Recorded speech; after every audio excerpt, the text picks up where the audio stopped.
Espace TV. Espace TV, le journal de 13 heures.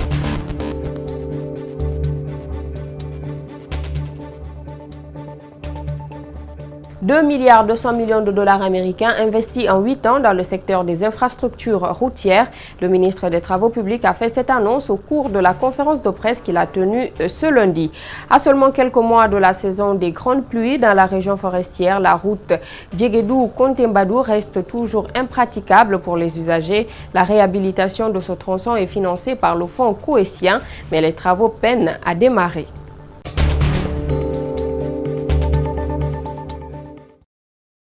Bonsoir à tous et bienvenue dans cette édition d'information. Le ministre des Travaux publics a présenté ce lundi le bilan d'Alpha Condé dans le secteur des infrastructures routières.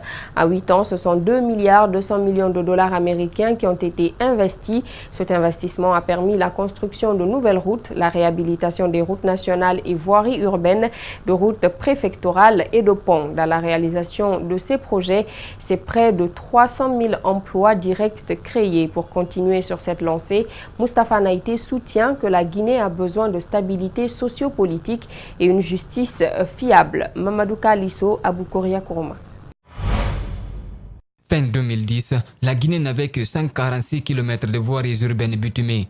Et sur les 2377 km de routes nationales, plus de 81% étaient en mauvais état. Sachant que le trafic routier à l'intérieur du pays couvre 90%, les nouvelles autorités ont engagé de nouvelles réformes dans le secteur.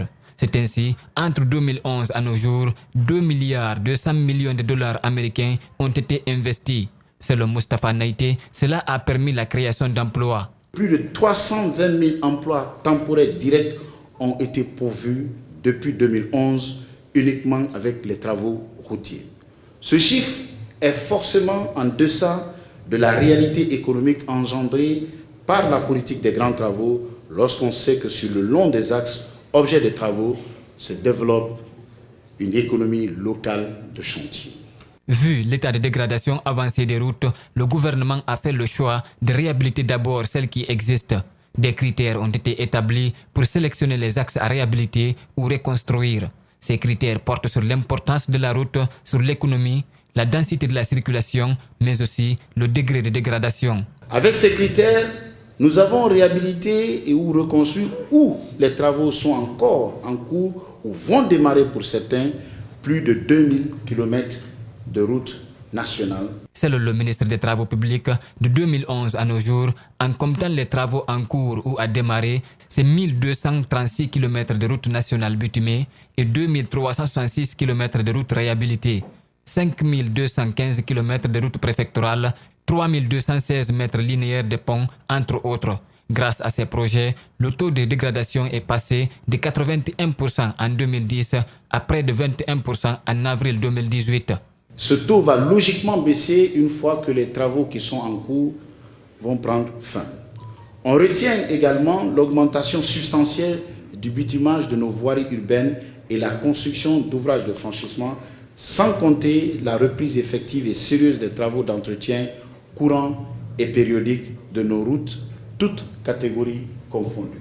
Vous constaterez que c'est 540 km de routes bitumées.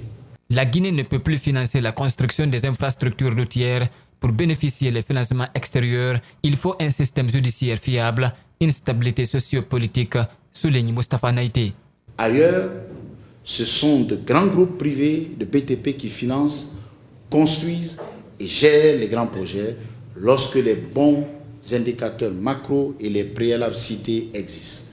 Nous devons nous inscrire dans cette logique et les préalables cités sont donc impératifs. La Troisième République compte également construire les routes interrégionales pour désenclaver le pays, développer le commerce et faciliter la mobilité des citoyens.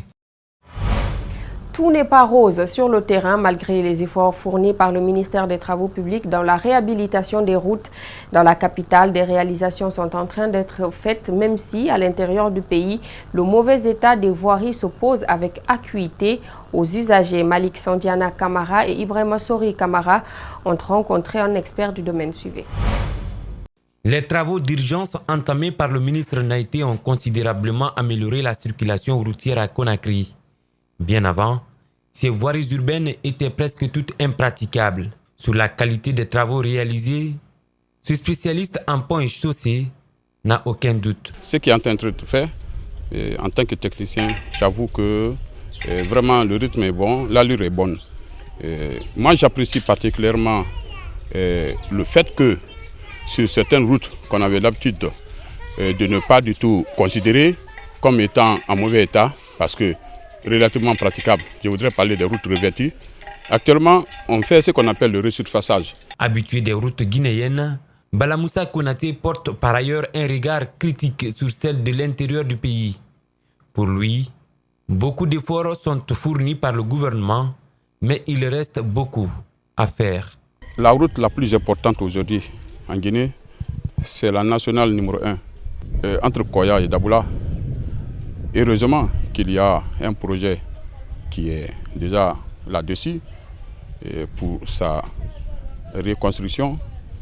C'est vraiment venu au bon moment parce que la sollicitation est si élevée que même ce qui a été fait comme semi-réhabilitation il y a un peu plus d'1 an, la dégradation commence. L'agrandissement des ronds-points et carrefours sont en cours dans la capitale. Pour cet ingénieur, cela est une bonne chose qui facilitera la fluidité de la circulation. Plus l'intersection est grande, plus beaucoup de véhicules peuvent faire la mobilité en même temps. Quand le carrefour est exigu, cela est un facteur bloquant déjà, renforce l'embouteillage. L'occupation anarchique des voiries, des surcharges, les mauvaises habitudes des usagers sont entre autres des pratiques qui réduisent la durée de vie de nos routes, rappelle le spécialiste. Les membres du collectif des retraités du secteur privé, mixte et parapublic exigent la révision du taux minimum vital en faveur des pensionnaires.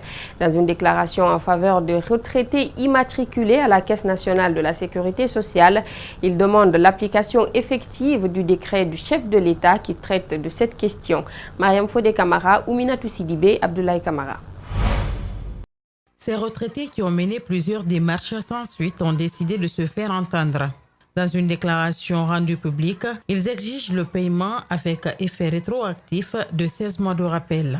Relèvement de la pension mensuelle de 440 000 francs guinéens à 1 500 000 francs guinéens, ceci à compter du 1er janvier 2019.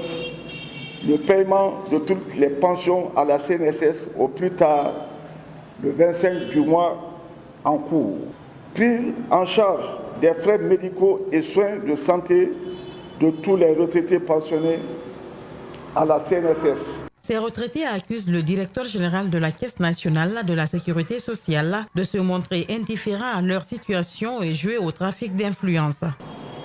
Le directeur général de la CNSS gère cet établissement public en potata comme une entreprise personnelle, en utilisant le trafic d'influence et la diversion. Insensible à la souffrance des vieux travailleurs retraités qui ont pourtant servi ce pays durant des décennies, il maintient toujours le paiement trimestriel des pensions. Il demande par ailleurs aux personnes ressources d'user de leurs moyens pour un dénouement heureux.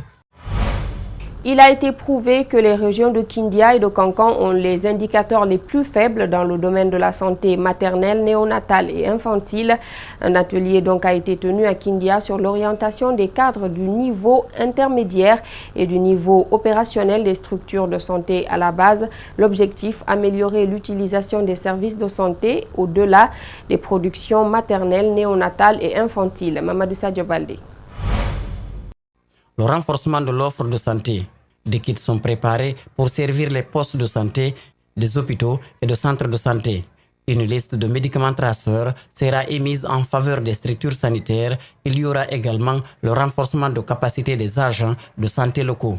L'autre attitude pour nous sera la prise en charge des indigents. Entre-temps, il y aura l'établissement d'une base électronique des données et des cartes seront affectées aux pauvres et aux extrêmes pauvres pour utiliser les services de santé au besoin. Donc, et le projet va récapituler en quelque sorte les cartes de manière périodique et va honorer les prestations de services au niveau de ces hôpitaux. Au cours de ces discussions, il a été révélé que les structures à la base ne savent souvent pas aligner les besoins en fonction des priorités. D'où une remise à niveau à leur intention pour mobiliser les partenaires comme la Banque mondiale sur du concret. Identifier les priorités des priorités. Le deuxième objectif serait, quand on a identifié ces priorités des priorités, c'est de budgétiser ces priorités-là. Et le troisième objectif que vise le dossier d'investissement, c'est maintenant de mobiliser les partenaires autour de la mise en œuvre de ce dossier d'investissement. Et donc la Banque mondiale a répondu favorablement, tout comme d'autres partenaires. Le projet corrige les insuffisances en matière de ressources humaines, fourniture de médicaments et de consommables. Tous les recrutements au niveau de la fonction publique dans le secteur de la santé n'ont pas produit jusque-là des résultats escomptés. Pour corriger cette insuffisance, va procéder à un recrutement local. Tu es de Télimélé, tu as passé des années de stage en tant que bénévole dans la préfecture de Télimélé, tu y es resté parce que peut-être c'est chez toi, c'est là-bas que le concours, après le concours, tu seras affecté. Sur la base des études de terrain, il a été prouvé que les régions de Kankan et de Kindia ont les indicateurs les plus faibles dans le domaine de la santé maternelle, néonatale et infantile.